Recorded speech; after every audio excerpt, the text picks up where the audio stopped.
জুলাই যোদ্ধাদের পুনর্বাসন অধ্যাদেশ বিল পাস। জুলাই গণঅভ্যুত্থানের শহীদ পরিবার এবং জুলাই যোদ্ধাদের কল্যাণ ও পুনর্বাসন অধ্যাদেশ 2026 জাতীয় সংসদে পাস করা হয়েছে।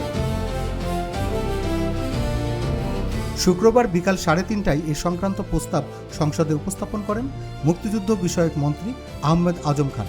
মন্ত্রী জুলাই গণঅভ্যুত্থানের শহীদ পরিবার এবং জুলাই যোদ্ধাদের কল্যাণ ও পুনর্বাসন সহ গণ অভ্যুত্থানের মর্ম ও আদর্শকে রাষ্ট্রীয় ও জাতীয় জীবনে সুপ্রতিষ্ঠিত করার লক্ষ্যে এই বিল উপস্থাপন করেন।